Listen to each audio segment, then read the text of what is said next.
Ladies first. I'd like to ask just, you assessed last night. How did you think it went, and what do you think? I think last night's event went extremely well.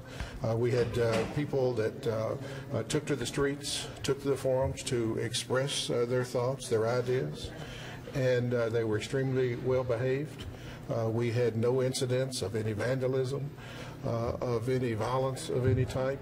What I noted that people were even picking up the trash they had left behind at the scene. So very, very orderly group. We're very proud of Nashville, and not only the police officers that were involved, but also the people that came out to express their thoughts. Chief, obviously the one thing that was very controversial, and somebody had to make that call, and presume it was you, when those protesters went up the ramp and decided to do what they did on the freeway. Was that your call? Did somebody say, no arrests? Well, everything in the department is my call, and I take full responsibility for every decision made in the department. So number one, we were not aware, it was not part of their plan that we were aware of to block the interstate. But when that occurred, yes, you have to make a decision. So the first decision is we have to safeguard life. And so even if people put themselves in some peril, it's our obligation to make sure that they're safe. And so we thought this through. Obviously, they were there to make a statement. We could have moved in and made arrests. But obviously, if you do that, you have to do that one by one in a very careful manner, especially in today's time. And so we would have been there 2-3 hours doing that. So I think they took a reasonable amount of time to make their statement. I know that people were inconvenienced. And I had one person call and said they didn't get home from the Predators game until 3 o'clock in the morning. I suspect there was another reason they didn't get home until 3, because the interstate was only blocked about 20-25 minutes. But that said, there was some inconvenience, people sitting in their cars on the interstate. That happens on occasion when it snows, when we have a wreck, when we have other things that we have to momentarily block the interstate. So I think last night's event went very well, and I hope that all of Nashville is proud of not only the law enforcement response, the response of the citizens involved, and that we've set an example for the nation. Just for color, though, and kind of that detail, did Reinbold, Commander Reinbold or Lieutenant Corman literally call back to you and say, Chief, they're going up the freeway. What do you want to do? We were aware of what each other was doing all night long. So yes, every decision made was approved by me. Chief, talk about this intense tension that's across the country right now. You all kind of changed the narrative and set the stage with the hot chocolate, the bottled water, bringing in the porta potty. What conversations did you all have to not be a part of the narrative that's going on with community police tension? Did you all consider all of that when you brought out the hot chocolate and the water? Well, certainly. You know, there's always some apprehension when people want to come to a forum, express their thoughts, that they will be met with some adversity by the police officers involved. So that's just a way of setting the tone that in Nashville, if you want to come to a public forum and express your thoughts, even if they're against the government, that you're going to get your First Amendment protection and you're going to be treated fairly by the police officers involved. And so that's what we do here in Nashville. Had there been an emergency in that situation where they're on the interstate and there's a call that goes out and you need to get traffic through or something, how would you have handled that? Well, had there been an emergency, certainly we would have first made the appeal to the people involved, and then we would have taken whatever action necessary to make sure that that emergency was taken care of.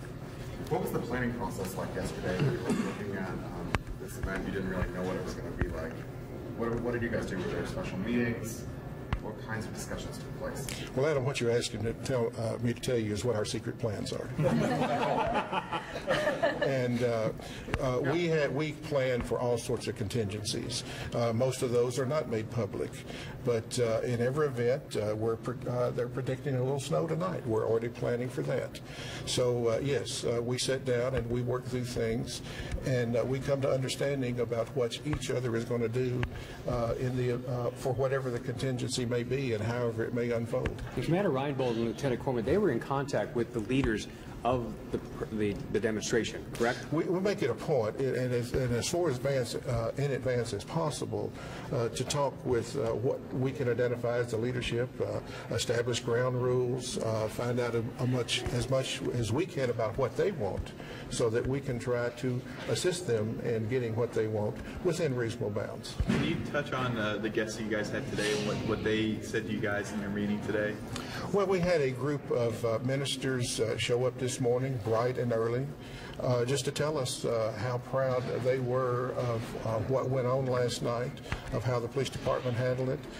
They are representative of the 619 neighborhood groups that we have across Nashville, people that the men and women in this concept session work with every day, and establish those relationships and that credibility with the neighborhoods and the community. So I was very proud that Nashville is a place where that a group of ministers would make it a point to be here at 8 o'clock in the morning to make sure that the men and women in that room knew how they felt. Last night was the first step, and tonight may be a little different because this is with pastors and clergy. But if there are other protests that continue like last night, will you all be a little more assertive or a little less accommodating, or will the plans change?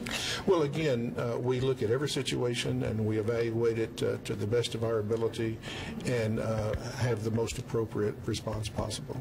Chief, I'm off topic, but are you prepared to speak at all about Patrina, the indictment that came down this morning? Just react to that. Well, I think the indictment speaks for itself, and I think the work that our traffic division, the personnel there, the investigation they put together fully supports the content of the indictment, and we'll let the criminal justice system take its course from this day forward. And any words for his family, or, I mean, this has sparked this whole move over. Do you hope it sends a message that there are consequences for, putting officers' safety at risk? Well, certainly I do, and I hope this is a constant reminder to everyone driving on all interstates, on any roadway, that whatever the situation, whether it's a police car, whether it's an ambulance, whether it's a fire truck, whether it's a tow truck, or whether it's just some citizen that's had a flat tire or some other car maintenance issue, that we do move over, or we do slow down, and we do give them the proper room.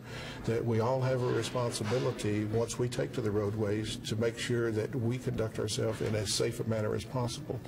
So to the family of Officer Patrina, I know that in fact they're still dealing with this. They're still very, very upset for the loss of his life. It's something they will never get past. But maybe this is a step in helping them cope with it in the best manner possible. Okay, y'all. Can I have one more question? In Ferguson, since Ferguson, there's been talk about these things, these body cams. Has there been any discussion here about that? I mean, that I would think, be a very expensive undertaking, but have you all discussed it at all? Certainly, that's something that we discuss on a regular basis. I am monitoring what's going on about the country. I was part of a discussion and a planning process with the Police Executive Research Forum in Washington. We're looking at that. Obviously, it is very expensive. It's policy-wise, it's very troublesome. The departments that do have it in place have written the best policies possible, but we're waiting for that to sort of move forward.